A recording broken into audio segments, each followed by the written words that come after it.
Sekarang setelah terkondisi, masalah kesehatan sudah terjaga, terkontrol semua, maka Pak Jokowi bilang apa? Hey, ada yang perlu kita siapkan. Apa? Ketahanan pangan. Pak Jokowi hanya memerintahkan Pak Prabowo, memerintahkan Pak Basuki, dan memerintahkan Menteri BUMN. Ada hal-hal yang Pak Jokowi lihat, jadi dari sisi ini beliau lihat ini, tapi sisi lain beliau juga melihat hal yang lain. Jadi kan beliau milah-milah, mana yang ditegur, mana yang nggak ditegur, kan udah lihat juga Pak. Pak Jokowi perintahkan kepada menteri-menterinya dan dikerjakan. Pak Prabowo sekarang bersama Kementerian Pertahanan menyiapkan betul-betul ketahanan pangan. Banyak teman-teman dari ini menyiapkan ketahanan pangan, itu perintah Pak Jokowi kepada Pak Prabowo, jelas. Jadi banyak dampak-dampak terhadap akibat corona ini yang harus ditangani. Makanya Pak Jokowi menegur yang perlu ditegur. Apa yang dilakukan? Disitulah Pak Jokowi meminta Pak Erick Thohir, Pak Menteri kita, untuk membuat rumah sakit darurat. Dalam waktu hanya 3 hari, rumah sakit karena sebelumnya Pak Erick Thohir adalah pernah di ketua Asian Games ya. Dia melihat ada potensi yang namanya Wisma Atlet. Wisma Atlet diubah menjadi rumah sakit darurat. Di sana ada sekitar 3.000 tempat tidur bisa disiapkan dengan sangat cepat untuk bisa menampung orang yang sakit. Akhirnya kita pilih apa? Dalam tempo 3 hari kita siapkanlah rumah sakit darurat tersebut, Wisma Atlet. Tidak pernah lagi kita dengar ada orang yang antri masuk rumah sakit. Kalau itu PPK Kemayoran, dia kayaknya ngelobi DPR nih. Kan saya pernah di Komisi 2 DPR RI. Saya tahulah kelakuan PPK Kemayoran kayak apa gitu loh. Kalau Anda nggak mau kasih lahan kepada kami untuk membangun rusun, mau dibuat komersial, ya ngapain saya keluarin duit Jakpro untuk kerjain kampung atlet. Kalau kamu mau komersial, tawarin aja pengusaha yang lain. Pancasila Soekarno, ketuhanan ada di pantat. Wajib untuk mencari putra-putri yang terbaik selain BTP masih banyak. Agama, ya, dengan isu agama, karena kalau kita sudah masuk ke isu agama ini sangat sensitif. Tapi ayo kita lihat dari sisi yang logis. Pertamina adalah perusahaan besar. Pertamina adalah perusahaan strategis yang tujuannya adalah untuk memberikan pelayanan kepada seluruh rakyat Indonesia tanpa terkecuali, dan itu harus aman, tentang, lancar. Bisa dibayangkan kalau seorang sosok yang selalu berperangai kasar, selalu berbicara kotor, selalu membuat kegaduhan, selalu membuat keributan masuk di tubuh Pertamina, maka organisasi Pertamina akan selalu ribut setiap hari.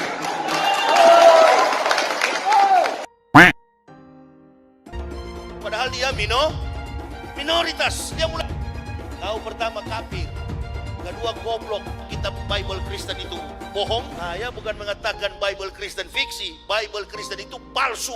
Karena di salib itu ada jin kafir. Karena di salib itu ada jin kafir. Karena di salib itu ada jin kafir. Haleluya.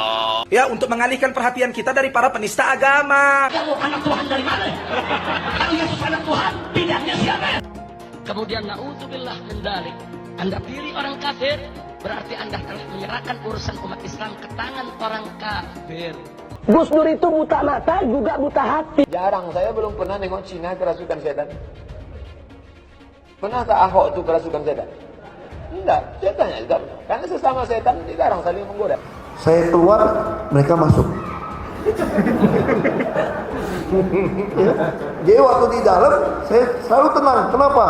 Saya nunggu keluar. Pembenci saya sedang nunggu masuk. Hai teman-teman, saya mau memperlihatkan transaksi saya hari ini lakukan trading di eToro. Ini bukti transaksi saya untung $4.500 US, itu sekitar 68 juta rupiah.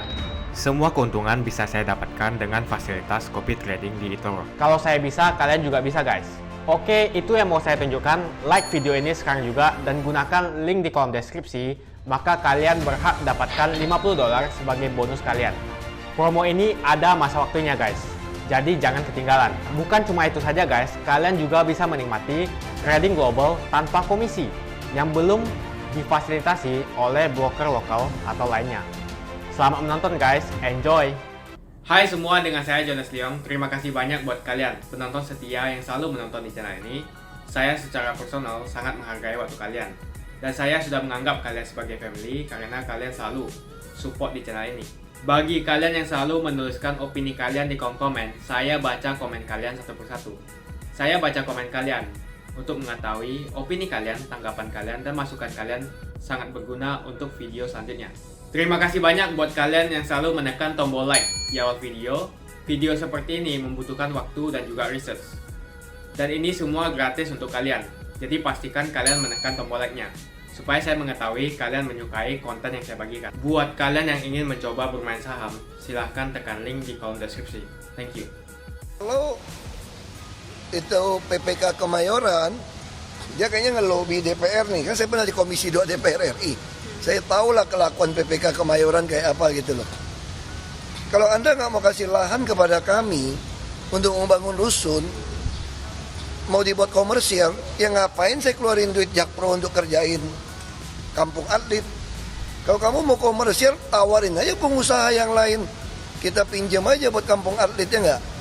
Kalau memang ternyata nggak bisa siap, ya bilang aja sama IOC, batalin aja Asian Games di Jakarta. Nggak siap Jakarta. Lantaran proses hibah lahan terjegal izin Komisi 2 DPR. Wakil rakyat di Senayan justru menginginkan lahan di Kemayoran digunakan untuk membangun properti komersial seperti hotel dan apartemen. PPK Kemayoran nyumbang berapa ke negara selama ini kerjasama dengan swasta? Saya di Komisi 2 DPR itu panja aset negara udah tahu tuh kasusnya mereka seperti apa. Nggak pernah beres tuh PPK Kemayoran. Semua aset digadain ke orang lain kok. Buat saya sih nggak ada masalah, saya punya tanah banyak, kita kan bangun rusun. Ini kan dalam rangka untuk Asian Games. Kalau kayak begini, IOC datang, saya kan bilang, saya udah perintahkan Jakpro tarik aja, nggak usah kerjain. Kalau komersial suruh orang aja komersialnya nggak, nanti dapat bisa kerja kan. Kita harus lihat bahwa banyak hal yang dikerjakan oleh pemerintah. Ya, banyak hal dikerjakan oleh pemerintah ketika menghadapi corona. Ketika pertama sekali dulu corona mulai diumumkan oleh Pak Presiden, kemudian beberapa seminggu 2 minggu setelah itu memang muncul kepanikan-kepanikan. Antrian di rumah sakit terjadi, apalagi belajar dari pengalaman di luar negeri, banyaknya kematian. Kematian karena corona adalah karena tidak adanya tempat tidur di rumah sakit. Artinya rumah sakit penuh oleh yang terkena corona, akhirnya banyak yang meninggal. Nah, di luar negeri, di Eropa, di Italia, di Amerika, di Jerman itu terjadi namanya penumpukan. Karena masuk semua kena corona tiba-tiba sangat besar masif, kemudian rumah sakitnya nggak mampu menerima. Nah, pada saat awal-awal di Indonesia itu rumah sakit kita pun mengalami yang namanya antrian. Banyak sekali antrian, kita lihat banyak sekali di media bagaimana orang antri untuk tes corona. Bagaimana orang masuk rumah sakit tidak mampu terlayani. Harus ada ketakutan bahwa ini bisa jadi bom. Nah, apa yang dilakukan? Disitulah Pak Jokowi meminta Pak Erick Thohir, Pak Menteri kita, untuk membuat rumah sakit darurat. Dalam waktu hanya 3 hari, rumah sakit karena sebelumnya Pak Erick Thohir adalah pernah jadi ketua Asian Games ya. Dia melihat ada potensi yang namanya Wisma Atlet. Wisma Atlet diubah menjadi rumah sakit darurat. Di sana ada sekitar 3.000 tempat tidur bisa disiapkan dengan sangat cepat untuk bisa menampung orang yang sakit. Akhirnya kita pilih apa? Dalam tempo 3 hari kita siapkanlah rumah sakit darurat tersebut, Wisma Atlet. Enggak lama, hanya dalam tempo 5 hari rumah sakit darurat sudah bisa difungsikan, maka berpindahlah yang tidak sakit, maksudnya yang enggak parah ke sana. Yang di rumah rujukan itu hanya yang parah-parah. Dan sampai hari ini, setelah rumah sakit Wisma Atlet berfungsi, tidak pernah lagi kita dengar ada orang yang antri masuk rumah sakit di Jakarta. Kemudian hal ini juga diduplikasi. Surabaya sempat 2 hari mengalami kenaikan dan tempat tidur kurang. Tapi itu pun cepat dilaksanakan. Hampir seluruh kabupaten, hampir seluruh provinsi disiapkan oleh gugus tugas bersama gubernur, di mana gubernur adalah ketua gugus tugas setiap provinsi, itu mampu membuat rumah sakit darurat untuk menampung orang-orang yang memang tidak begitu parah. Nah, yang parah masuk rumah sakit rujukan. Itu membuat semua terkontrol dan terkondisi. Ini yang kadang-kadang orang nggak sadar bahwa Indonesia beda dengan Italia, beda dengan Amerika, kita nggak mengalami yang namanya penumpukan pasien. Itulah kecepatan yang diminta oleh Pak Jokowi kepada beberapa kementerian. Seminggu setelah mulai corona masuk Indonesia, Pak Jokowi memerintahkan lagi Pak Menteri kita, Pak Erick Thohir, untuk memesan lab. Maka kami pesanlah 20 lab dari Rose dari Swedia. Jakarta pun lab PCR udah bagus, sangat banyak. Di beberapa provinsi, di Medan, di Makassar kita buat, di Kalimantan Timur kita buat, di Surabaya kita buat, di Semarang kita buat, di Jawa Barat kita buat. Nah, di sisi lain, Pak Jokowi juga meminta kita bekerja lagi. Apa yang kita kerjakan? Bapak bilang apa? Pak Jokowi meminta Pak Erick Thohir, carikan obat. Bukan vaksin ya, tapi obat. Langsung kita kejar ke India. Beberapa obat Avigan. Di samping itu apalagi? Kami carikan namanya bahan baku. Kami sampai susah banget mencari obat bahan baku ke India. Bayangkan Garuda diterbangkan hanya untuk mengambil obat bahan baku obat 150 kg. Hanya 150 kg itu butuh satu pesawat untuk terbang ke India untuk mengambil bahan baku. Kenapa? Karena memang terjadi perebutan. Pada satu terjadi perebutan yang namanya ventilator, APD, obat, semua ada rebutan seluruh dunia. Karena semua dia ini membutuhkan obat-obat tersebut. Pak Jokowi meminta perguruan tinggi, didampingi oleh Kementerian BUMN, dan BUMN-BUMN-nya membuat ventilator. Jadilah ventilator yang dibuat oleh teman-teman ITB. Jadilah ventilator dibuat oleh teman-teman UI. Jadilah ventilator dibuat oleh teman-teman LIPI. Yang selama ini semuanya harus impor. Dengan sangat cepat udah dibuat. Di Bandung sekarang teman-teman Bio Farma dan yang lainnya sudah membuat yang namanya rapid test. Bahkan PCR pun sudah dibuat dengan sangat tinggi dan kecepatan yang sangat tinggi dalam tempo 2 bulan. Semua lembaga-lembaga kita, BUMN-BUMN kita diminta oleh Pak Jokowi untuk mengerjakan itu semua. Dan sekarang setelah terkondisi masalah kesehatan, sudah terjaga, terkontrol semua, maka Pak Jokowi bilang apa? Hey, ada yang perlu kita siapkan. Apa? Ketahanan pangan. Pak Jokowi hanya memerintahkan Pak Prabowo, memerintahkan Pak Basuki, dan memerintahkan Menteri BUMN. Semua bisa tercover dengan baik. Bahkan rumah sakit rujukan di kabupaten saat ini rata-rata memiliki yang namanya ada hal lain yang mungkin dilihat Pak Jokowi. Yang melihat bahwa Pak Jokowi melihat bahwa ini ada hal-hal tertentu. Ada urusan UMKM mungkin. Ada hal-hal yang Pak Jokowi lihat. Jadi dari sisi ini beliau lihat ini, tapi sisi lain beliau juga melihat hal yang lain.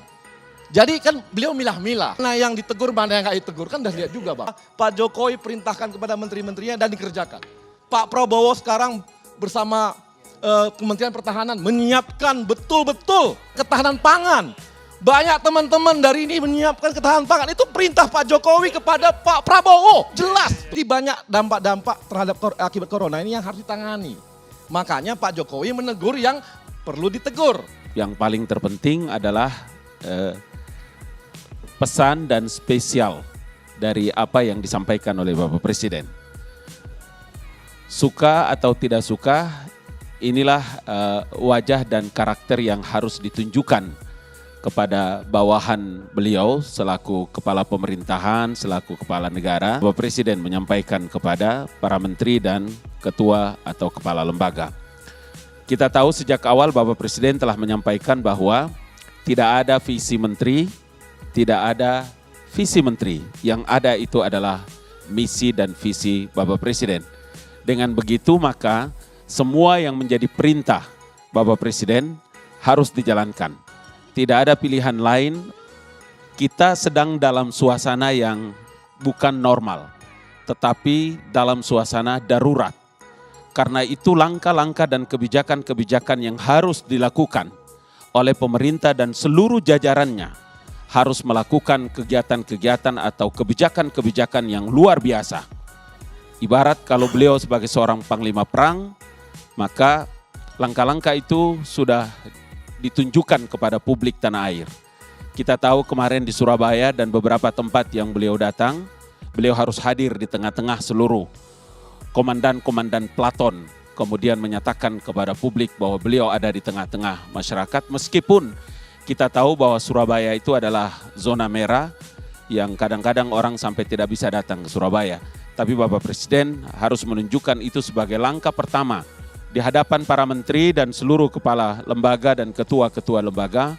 Beliau menyampaikan bahwa kalaulah ada regulasi-regulasi atau ada aturan-aturan yang mungkin menghambat atau mungkin menghalangi kebijakan-kebijakan extraordinary itu, kabarkan kepada saya. Kalau perlu nanti peraturan presiden, Perpres, atau perlu juga mengadakan peraturan pemerintah pengganti undang-undang, segera kita terbitkan. Untuk apa? Untuk memberikan pelayanan maksimal kepada masyarakat.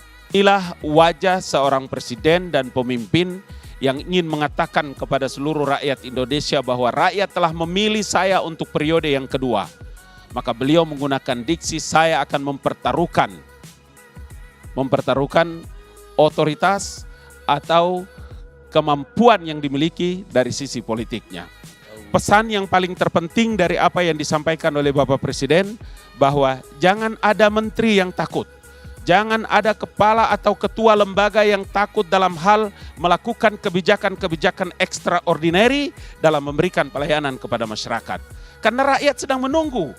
Ini pesan yang paling penting dan untuk bisa juga disampaikan kepada publik tanah air, bahwa sebagai seorang pemimpin tentu saja beliau harus menunjukkan kepada bawahannya bahwa kalau ada orang yang tidak bisa menjalankan visi dan misinya terbaik, langkah-langkah dan kebijakan-kebijakan yang dilakukan dan ditetapkan oleh Presiden selaku kepala pemerintahan, maka reward dan punishment itu harus keluar dari mulut pemangku kuasa kepentingan negara, Presiden Republik Indonesia. Beberapa menteri dari Pak Jokowi yang diduga terlibat kasus gratifikasi.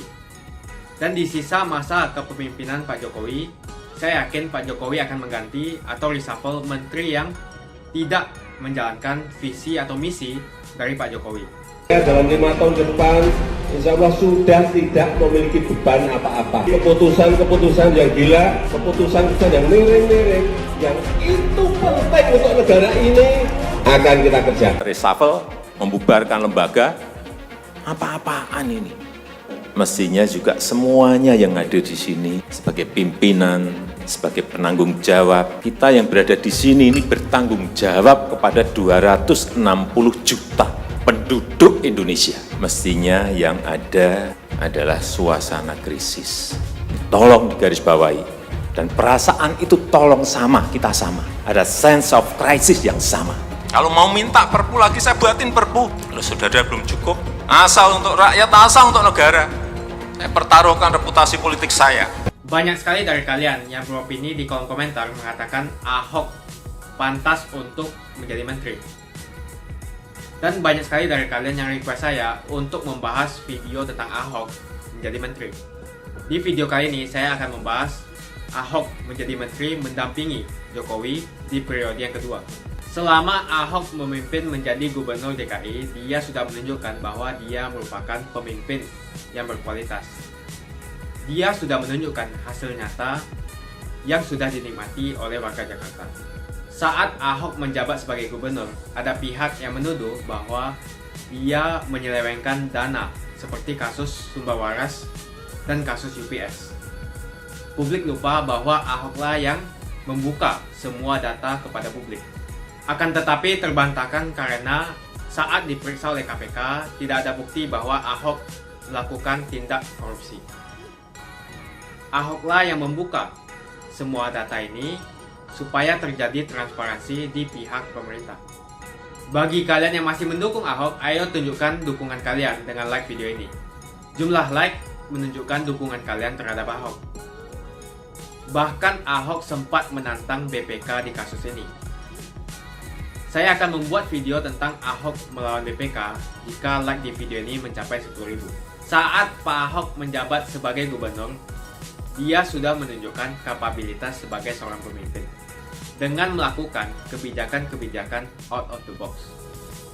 Contohnya seperti Simpang Susun Semanggi yang dibangun tanpa menggunakan APBD, atau membangun pembangunan dengan menggunakan kontribusi tambahan. Ini adalah kebijakan out of the box. Untuk menghasilkan sebuah perubahan harus dilakukan cara-cara seperti ini. Tidak bisa dilakukan dengan cara-cara yang konvensional. Saya yakin Ahok akan melakukan perubahan yang besar.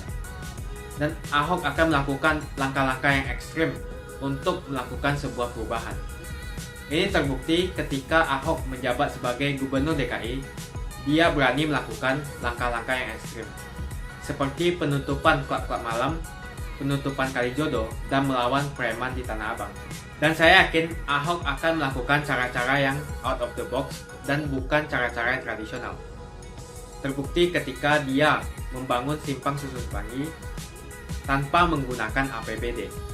Dan juga pembangunan yang ada di Jakarta dengan menggunakan kontribusi tambahan. Tuliskan opini kalian di kolom komen, apakah Ahok pantas untuk menjadi menteri, mendampingi Pak Jokowi di sisa masa kepemimpinannya. Kalau kalian tidak setuju Ahok menjabat sebagai menteri, posisi apa yang cocok untuk Ahok? Apakah sebagai ketua KPK atau lainnya? Komen di bawah. Semua komen kalian saya baca satu persatu karena saya ingin mengetahui apa opini kalian. Ayo kita sama-sama melihat jasa-jasa dari Pak Ahok.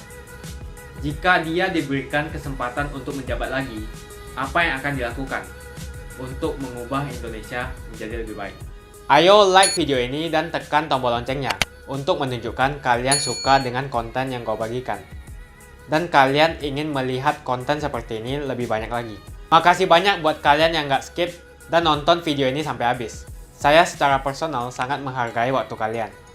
Makasih banyak buat kalian yang sudah tekan tombol subscribe, dan makasih banyak buat kalian yang sudah tekan tombol loncengnya.